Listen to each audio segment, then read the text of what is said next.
वैभव गहलोत की अध्यक्षता में कांग्रेस राज में बनी राजस्थान क्रिकेट संघ की कार्यकारिणी को हटाकर राज्य सरकार ने एडहॉक कमेटी का गठन कर दिया, लेकिन ये कमेटी आरसीए के चुनाव कराने में पूरी तरह से असफल रही। हालात ये हैं कि कमेटी के सदस्यों में सत्ता का संघर्ष छिड़ चुका है। ये रिपोर्ट देखिए।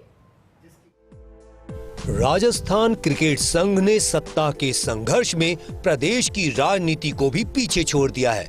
हालात ये हैं कि भविष्य को लेकर परेशान प्रदेश के क्रिकेटर्स पलायन की तैयारी में हैं। कांग्रेस शासन में वैभव गहलोत आरसीए के अध्यक्ष बने थे, लेकिन भाजपा की सरकार आते ही वैभव पर ऐसा दबाव बना कि उन्होंने अध्यक्ष पद से इस्तीफा दे दिया।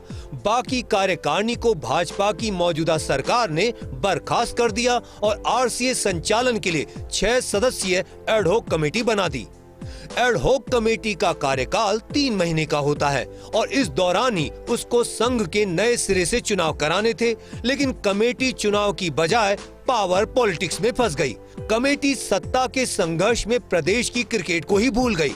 हालात यह हो गए कि कमेटी सदस्य आपस में झगड़ने लगे, एक दूसरे पर भ्रष्टाचार के गंभीर आरोप लगाने लगे। एक तरफ भाजपा विधायक और कमेटी कन्वीनर जयदीप बिहाणी हैं, तो दूसरी तरफ भाजपा नेता और कैबिनेट मंत्री गजेंद्र खींवसर के बेटे धनंजय खींवसर। विवाद से हालात यह हैं कि आज आरसीए के पास न तो एसएमएस स्टेडियम में क्रिकेट का मैदान रहा और न ही खुद का दफ्तर। आईपीएल में तो इस कमेटी को दूध से मक्खी की तरह बाहर कर दिया। पिछले 2 महीनों से कन्वीनर साहब जयदीप बिहानी जी अपने दायरे के बाहर काम कर रहे हैं। He is working against rules and regulation. अलग अलग अंगों को नोटिस भेजना ये एडहॉक कन्वीनर के दायरे में नहीं आता है। सबसे पहले मैं ये कहना चाहूँगा कि नियम के अनुसार एडहॉक कमेटी के कन्वीनर का कार्य होता है पूरी एडहॉक कमेटी को एक साथ एक स्थान पे मीटिंग के लिए बुलाया जाए और सबकी सहमति से निर्णय लिए जाएं।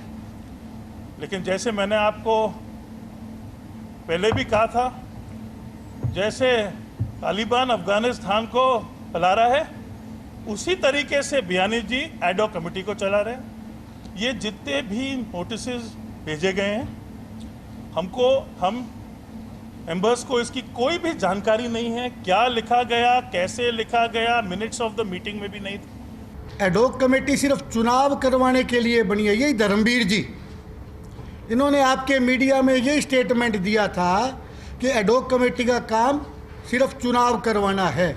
तो यदि एडहॉक कमेटी का काम सिर्फ चुनाव करवाना है तो हमने पिछले सारे साल ये क्रिकेट गतिविधियों का आयोजन ही क्यों किया?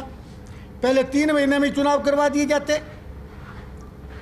किसी ने प्रस्ताव नहीं रखा। अब इन्होंने एकदम 19 तारीख को अपने 4 लोगों की मीटिंग बुलाई। इन 4 लोगों को मीटिंग बुलाने का कोई अधिकार नहीं था। समूह बना करके यदि कोई आदमी काम करना चाहे, कानून उसके लिए अलाउ नहीं करता है। यूनियन के खिलाफ सरकार, शासन और प्रशासन तीनों है। इस विवाद के चलते अब आरसीए कांग्रेस के निशाने पर है। पूर्व मुख्यमंत्री अशोक गहलोत ने आरसीए के मुद्दे पर सवाल उठाए। अशोक गहलोत ने साधा सरकार पर निशाना। आरसीए में एडहॉक कमेटी का गठन सरकार ने किया। विवादों के कारण यहां आईपीएल तक का आयोजन चुनौतीपूर्ण हो गया। एडहॉक कमेटी, क्रीड़ा परिषद और खेल विभाग में विवाद चल रहे। कानूनी तौर पर एडहॉक कमेटी केवल 3 महीने के लिए होती। इस दौरान चुनाव करवाने होते हैं, लेकिन 1.5 साल से चुनाव नहीं हुए।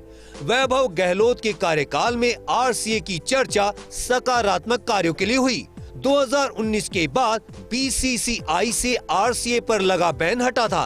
राजस्थान में अंतर्राष्ट्रीय और आईपीएल मैचों का आयोजन शुरू हुआ। आरपीएल समेत राज्य स्तरीय क्रिकेट प्रतियोगिताएं आयोजित हुई। जोधपुर के बरकतुल्ला खां स्टेडियम का जीर्णोद्धार हुआ।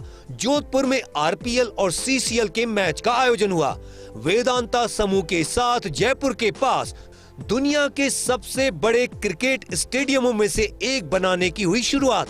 राजस्थान के क्रिकेट और क्रिकेट खिलाड़ियों के भविष्य को देखना चाहिए। राजस्थान क्रिकेट संघ पर कब्जा करने के लिए तो कई जिला संघों में कई नेताओं की एंट्री हो चुकी है, लेकिन राजस्थान क्रिकेट संघ का विवाद खत्म करने के लिए इनमें से कोई भी नेता पहल नहीं कर रहा है।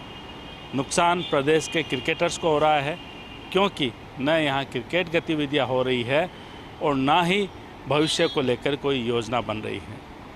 जब सरकार द्वारा बनाई गई एडॉक कमेटी के सदस्य ही आपस में सरेआम झगड़ रहे हैं, तो फिर क्या उम्मीद की जा सकती है।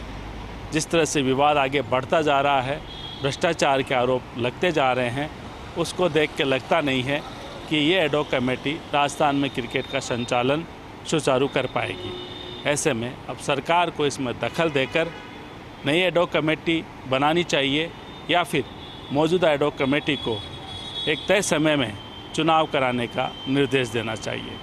कैमरामैन संजय के साथ Naresh Sharma, first India news, Jaipur.